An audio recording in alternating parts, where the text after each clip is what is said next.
Bismillahirrahmanirrahim. Assalamualaikum warahmatullahi wabarakatuh. Alhamdulillahilladzi allamana bil qalam 'allamana ma lam na'lam. Asyhadu an la ilaha illallah wahdahu la syarika lah. Wa asyhadu anna Muhammadan abduhu wa rasuluhu. Amma ba'd. Pemirsa Akademi Tau'iyah Imaniyah yang dirahmati oleh Allah Subhanahu wa taala.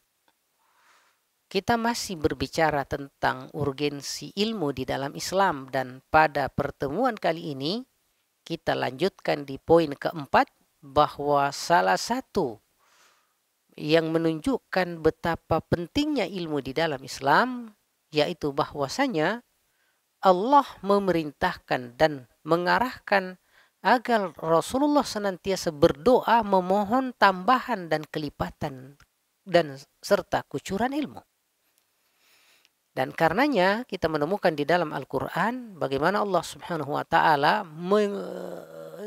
menyuruh Rasulullah agar senantiasa memohon karunia pengetahuan. Allah menegaskan, waqul, katakan, Rabbi zidni ilma, berdoalah tambahkanlah ilmuku. Bahkan kita tambahkan warzuqni fahma. Nah, jadi dengan adanya pengarahan ini kita akan melihat bahwa dalam aspek ilmu Allah sendiri mengajarkan Rasulullah Sallallahu Alaihi Wasallam agar meminta tambahan ilmu terus menerus.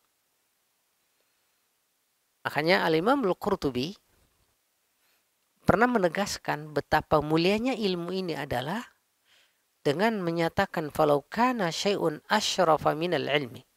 Seandainya ada hal di dalam Islam ini yang memiliki nilai keutamaan dan urgensi besar layaknya ilmu, la amara Allah Ta'ala nabiyahu sallallahu alaihi wasallam an yas'alahul mazida minhu. Maka dipastikan Allah akan mengajarkan Rasulnya doa agar senantiasa dia meminta tambahan sesuatu yang dianggap sangat urgen tersebut, layaknya ilmu ini.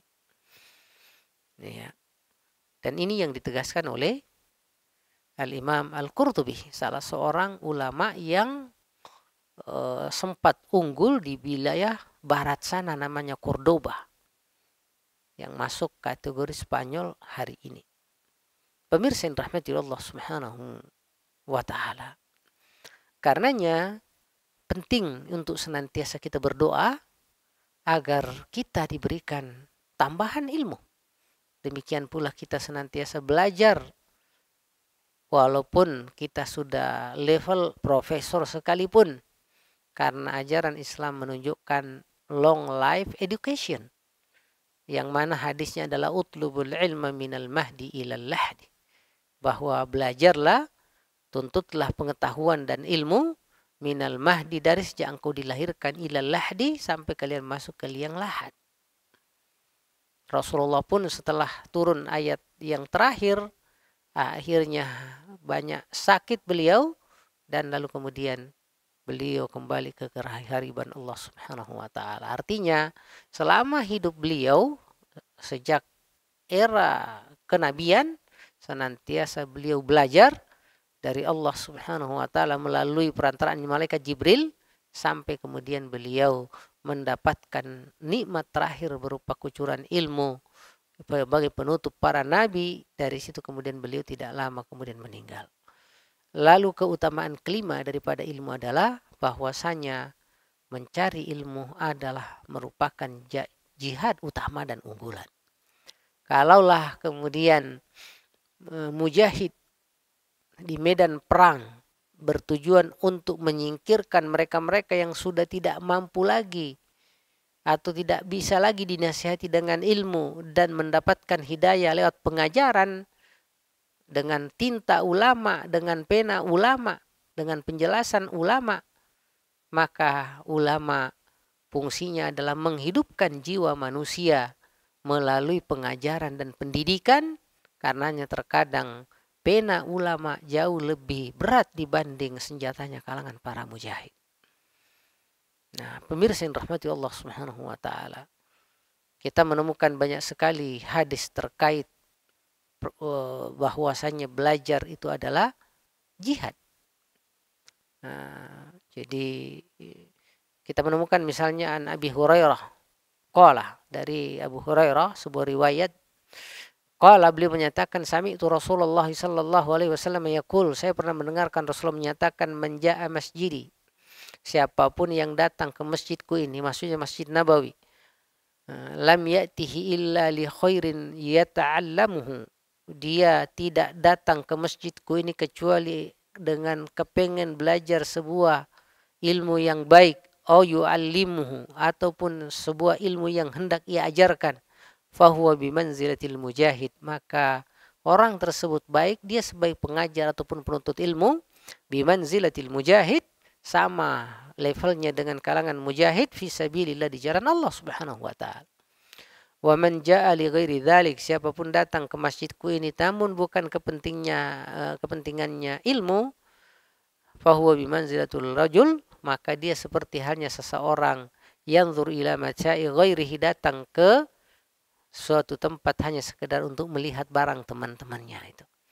Artinya dengan terkoneksi, berhubungan, dan senantiasa terkait dengan orang-orang berilmu, terutama belajar di masjid-masjid, maka itu menunjukkan bahwa orang tersebut sedang berada dalam lingkup jihad, fahuwa fi sabilillahi hatta yarja', dia terhitung sedang berjihad di jalan Allah sampai dia pulang ke tempat tinggalnya itu.